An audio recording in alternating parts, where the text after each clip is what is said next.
Hello friends, I am Sameer Avasthi, Associate Professor in the Department of Computer Science and Engineering from Babu Banarsi Das, Northern India Institute of Technology, Lucknow. Today I am going to teach you object oriented system design and my topic is component diagram and deployment diagram. Now first of all, what do you mean by component diagram?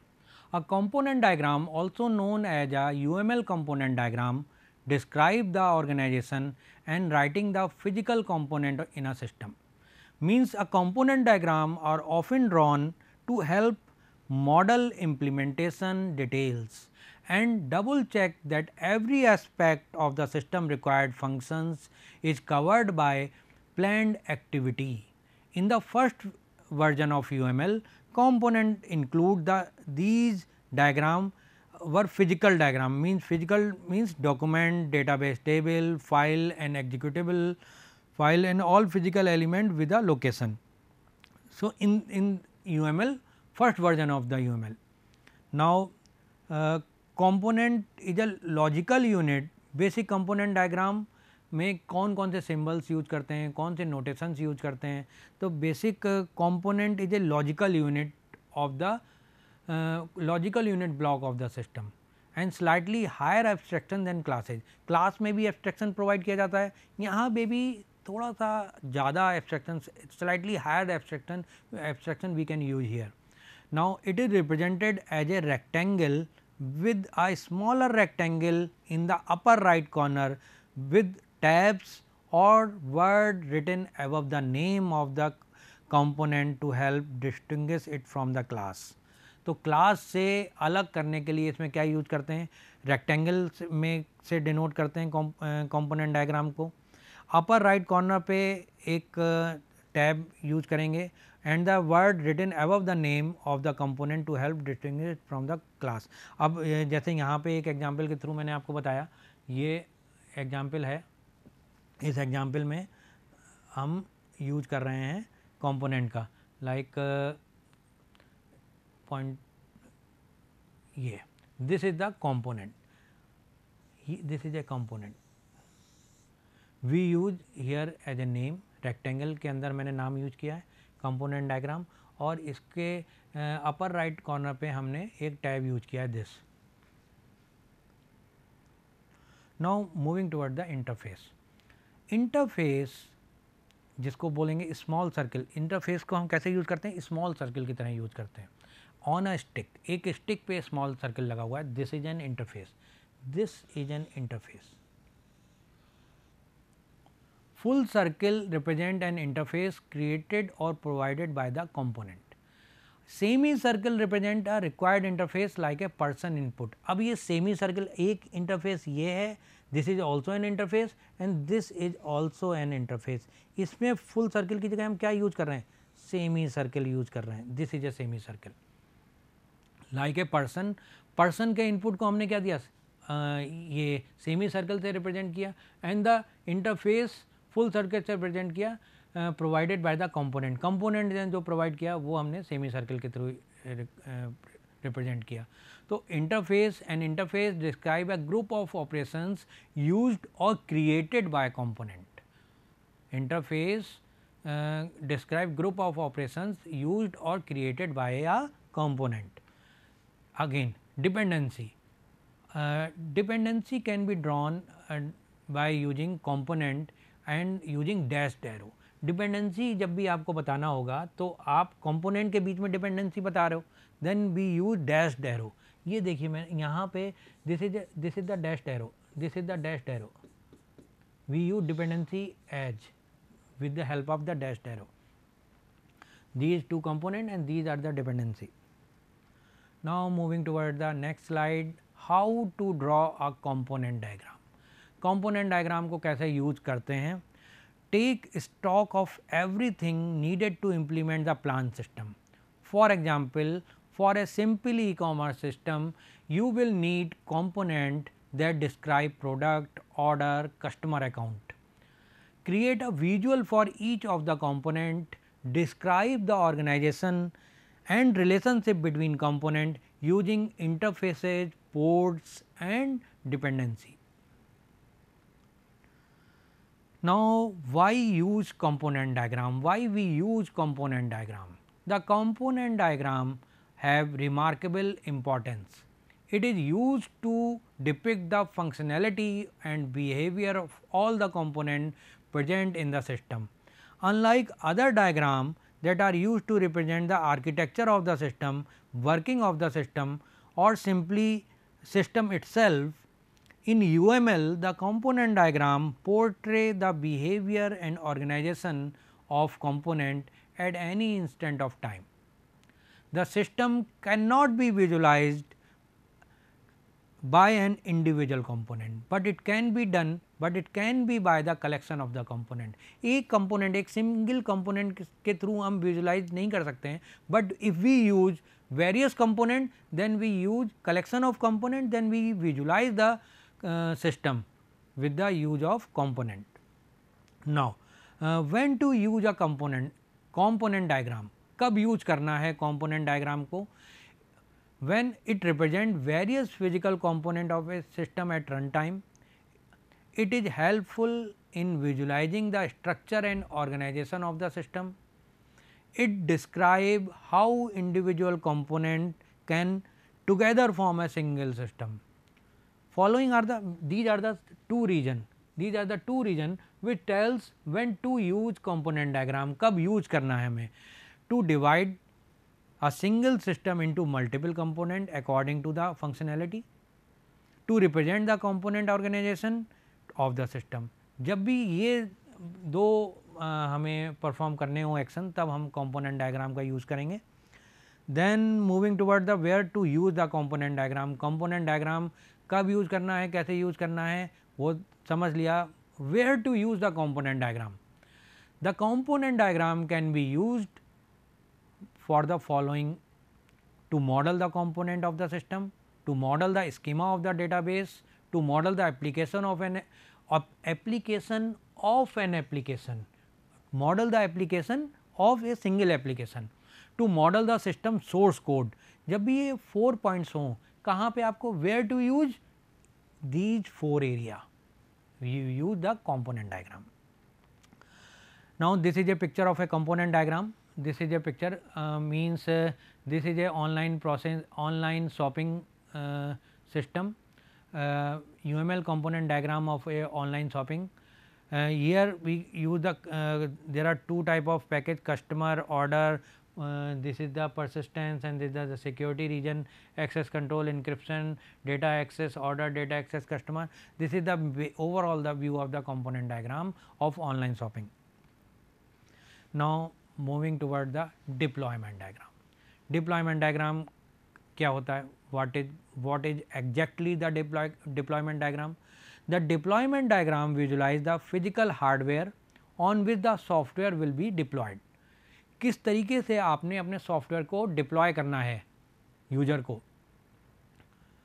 वो आपको deployment diagram के through बताना पड़ेगा.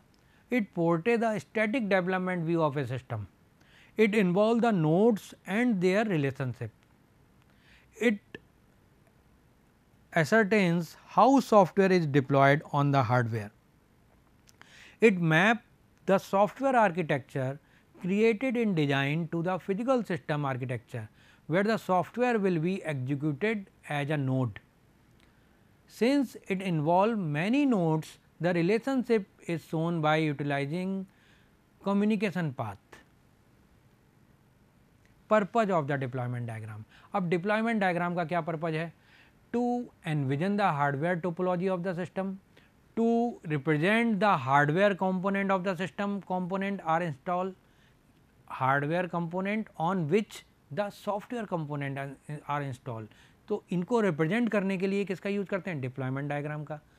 To describe the processing of nodes at the runtime, we use the deployment diagram.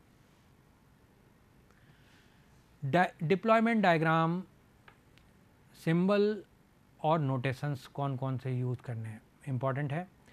Deployment diagram consist of the following notations: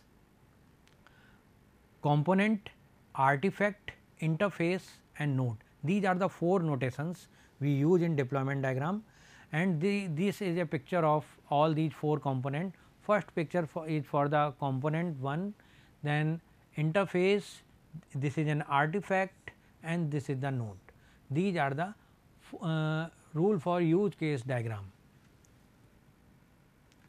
First of all, what is artifact? Artifact represent the specification of a concrete real world entity related to a software development. You can use the artifact to describe a framework which is used during the software development process or an executable file. Artifact are deployed on the node. Artifact node पे deploy किए जाते हैं. It can provide physical manifestation for any UML element, generally the manifest component. Artifacts are labeled with the stereotype and there are two type of label, means एक तो इस तरीके से हम कर सकते हैं, artifact are labeled within the stereotype, these are the artifact, एक ये है, and it may have an artifact icon on the top right corner. Each artifact has a file name, artifact का file name होगा, in its specification that indicate the physical location of the artifact. Each physical location of the artifact. An artifact can contain another artifact. एक के artifact के अंदर दूसरा artifact भी हो सकता है, multiple artifact are there. It may be dependent on one another and it can may be dependent on each other. Artifact have their properties and behavior that manipulate them. Some of the common artifact. अब artifact को इस तरीके से represent किया गया है, ये this is an artefact, ये आर्टिफैक्ट है. configuration.php it is an artifact, it can be here, and some common artifact are there like we use source file, executable file, database file, script, DDL file, user manual and demonstration. We use all these user manual or documentation, and some are the output files are the common artifacts. Now, what is a node? Node, what do you mean by node? Node is a computational resource upon which artifacts are deployed for execution. A node is a physical thing that can execute one or more artifact. A node may vary in its size depending upon the size of the project. अगर project मेरे पास बड़ा है, कोई large project है, तो node का size भी large हो जाएगा. Node is an essential UML element, basic element है, इसेंशियल एलिमेंट है, and that can describe the execution of code and the communication between various entity of a system. Node is denoted by A 3D box. Node को कैसे represent करते हैं? 3D box के through represent करते हैं. And the node name written inside of it, node help to the convey the hardware which is used to deploy the software. An association between node represent a communication path from which information is exchanged in any direction. किसी भी direction में information का exchange जो होगा वो node के through हमें पता लग सकता है. Node has to stereotype as follow. दो स्टीरियोटाइप इसमें नोड में हम यूज करते हैं. First is the device. This is the device. It is a node that represent a physical machine capable of performing computations. तो ये हमने यूज करना है. एक नोड हमने बनाया, it is just for the server PC. Server PC के लिए हमने एक नोड बनाया. This is A node and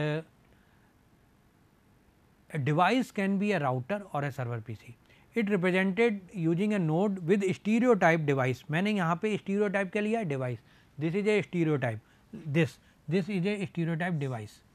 Now, in the UML model, you can also nest one or more devices within each other.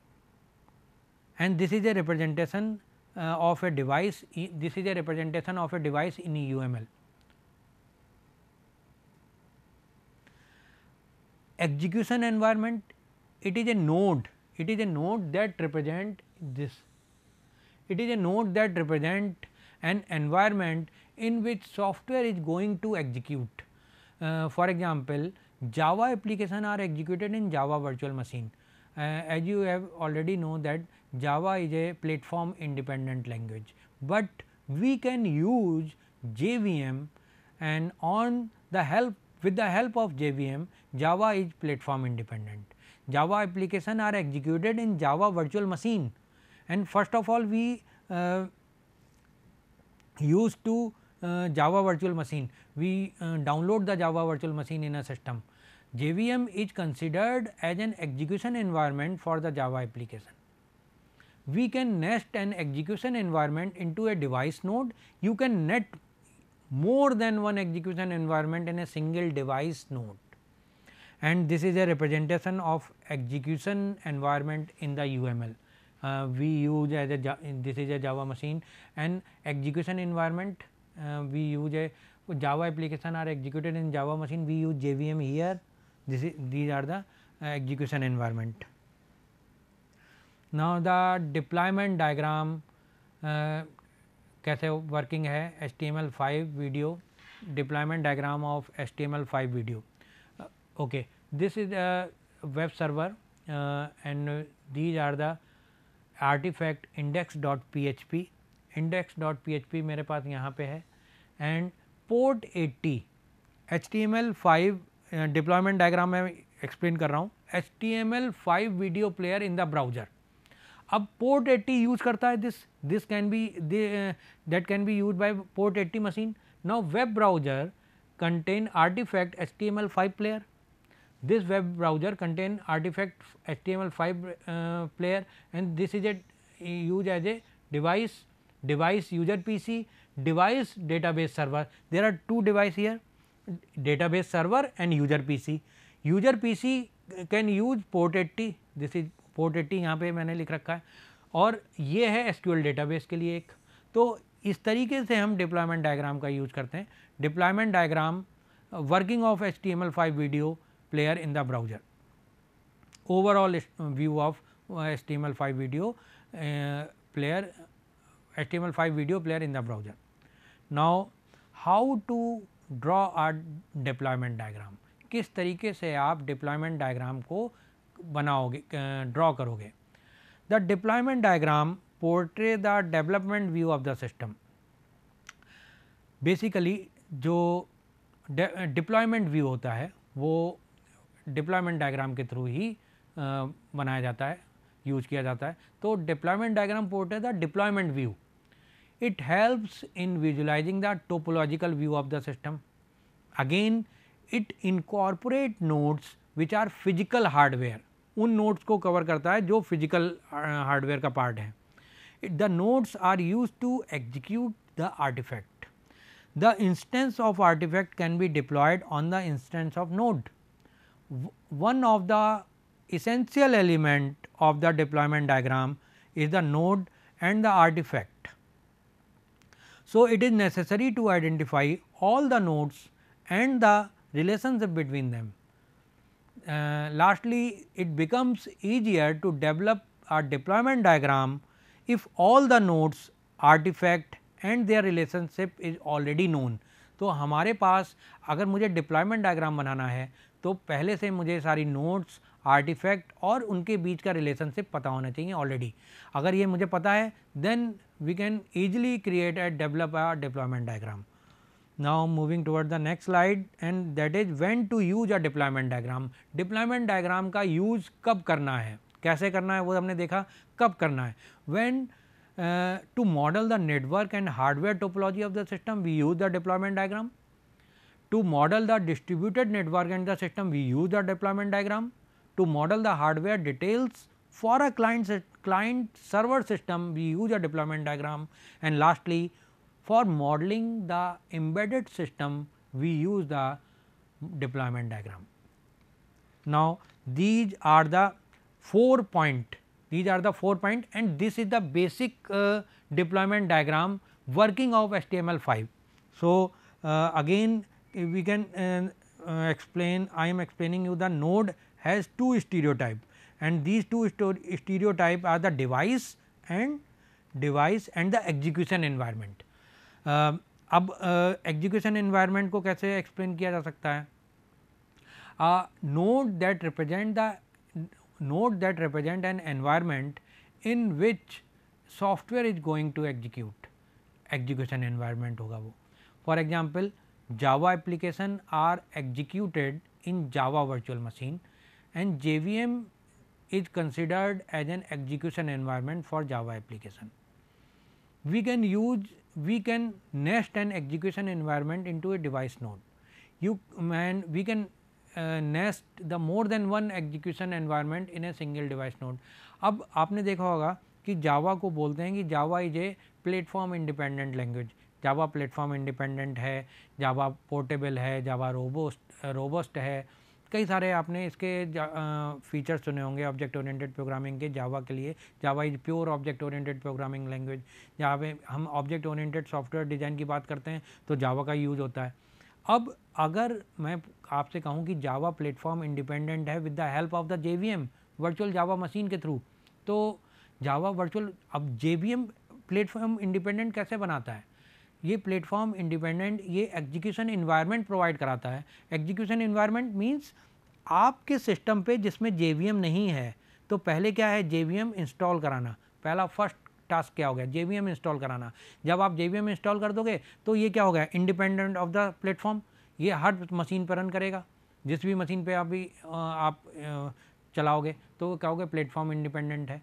तो platform independent है but it's a JVM dependent. और JVM dependent execution environment. तो execution environment के लिए it is a node. कैसे आप deployment diagram में show करोगे? It is a node that represent an environment in which software is going to execute. इस तरीके से आपको बताना है एग्जीक्यूशन एनवायरनमेंट.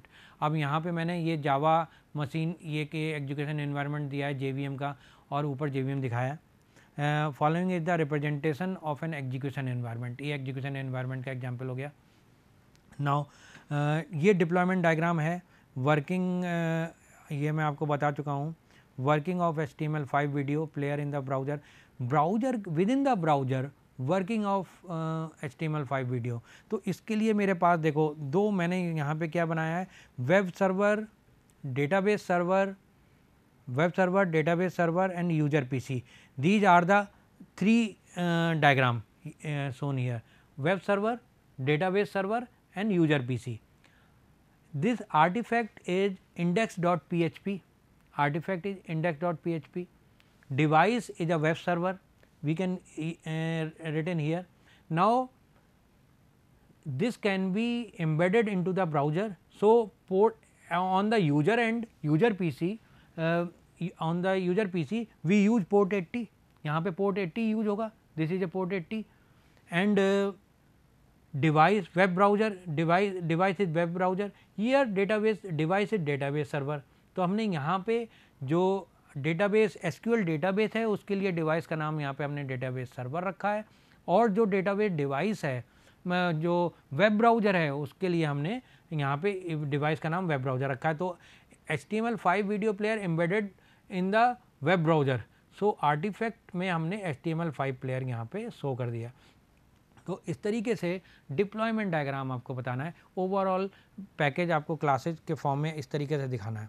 सो ये आपको आर्टिफैक्ट हो गया आपका rule of the diagram. Component artifact represent the specification of concrete real world entity and related to the software development, and you can use the artifact to describe the framework which is used during the software development process or an executable file. Artifact are deployed on the node. ये जो artifact हैं इसको node पे deploy किया जाता है. कैसे artifact को node पे deploy करने का मतलब क्या हुआ? node अच्छा अभी मैंने एग्जाम्पल आपको video 5 player embedded in the browser वो दिखाया था, उसमें आर्टिफैक्ट को नोड पे डिप्लॉय किया गया है. अब कुछ कॉमन आर्टिफैक्ट हम कैसे डिप्लॉयमेंट डायग्राम में यूज़ करते हैं, दैट इज़ सोर्स फाइल. कुछ कॉमन ये बेसिकली इन्हीं सारे आर्टिफैक्ट का यूज होता है. ये सारे आर्टिफैक्ट कौन कौन से हैं? सोर्स फाइल हो गया, एग्जीक्यूटेबल फाइल हो गया, डेटाबेस टेबल हो गया, script and DLL file, user manuals और documentation, output files. These are the artifact, common artifacts. अब कैसे इसको नोड पे कैसे यूज किया गया? नोड क्या होता है पहले? Node is a computational resource upon which artifact are deployed for execution. अब यहाँ पे देखिए नोड को कैसे डिप्लॉय किया गया। ये आर्टिफैक्ट है, इसमें हमने ये this is A execution environment and this is A picture of the HTML5।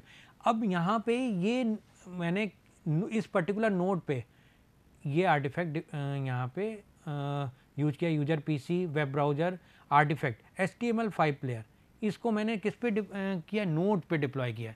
तो आर्टिफैक्ट जहाँ पे भी आप बनाओगे उसको डिप्लॉय कहाँ करोगे? नोड पे डिप्लॉय करोगे। तो ये सारे पॉइंट्स जो हैं वो क्लियर रखने हैं आपको। और एग्जीक्यूशन नोड का stereotype, node has 2 stereotype. Node के केस में भी 2 स्टीरियोटाइप होते हैं। First, it is a device, it is a node that represent a physical machine capable of performing computation and device can be, अब ये device router भी हो सकता है और पीसी भी हो सकता है। It is represented using A node with stereotype. तो नोड को रिप्रेजेंट यहाँ पे नोड के फॉर्म में भी रिप्रेजेंट किया जा सकता है, स्टीरियोटाइप के टाइम में फॉर्म में भी रिप्रेजेंट किया जा सकता है। In the UML model you can also nest one or more device within each other. हम एक से ज़्यादा डिवाइस को आपस में नेस्ट कर भी सकते हैं यहाँ पे। एंड ये एग्जाम्पल हो गया डिवाइस का UML में। एग्जीक्यूशन एनवायरनमेंट में हम क्या करते हैं? एग्जीक्यूशन एनवायरनमेंट में फॉलोइंग रिप्रेजेंटेशन ऑफ एग्जीक्यूशन। अब ये जावा मशीन की बात कर लें तो JVM की बात करें तो ये एग्जीक्यूशन एनवायरनमेंट हो गया, जावा मशीन होगा और जावा मशीन में हमने यहाँ पे JVM लेके दिखाया, this is an execution environment. तो एग्जीक्यूशन एनवायरनमेंट को इस तरीके से शो करेंगे हम, इस तरीके से, और यहाँ पे हम लिखाएंगे जो भी हम एनवायरनमेंट प्रोवाइड करा रहे हैं, जो भी एनवायरनमेंट प्रोवाइड करा रहे हैं। Suppose here we are providing the JVM, तो हम यहाँ पे JVM ऐसे लिख देंगे, इसके बीच में ये this is the execution environment. And इस तरीके से रिप्रेजेंट किया। ये how to draw a deployment diagram. Deployment diagram deployment view को बताता है कि डिप्लॉयमेंट व्यू किस तरीके से हमने दिया है। Visualising the topological view of A system, जो टोपोलॉजिकल व्यू है उसको भी एक्सप्लेन करते हैं, और इन फिजिकल हार्डवेयर को भी इसके थ्रू रिप्रेजेंट किया जा सकता है। तो डिप्लॉयमेंट डायग्राम के थ्रू ये सारे पॉइंट्स आपको क्लियर रखने हैं कि किस तरीके से हम ड्रॉ करेंगे डिप्लॉयमेंट डायग्राम, कब डिप्लॉयमेंट डायग्राम यूज़ करेंगे ये भी देखना है आपको। And these are the some references, object oriented modeling and design basic, James Rumbaugh book. Thank you so much once again.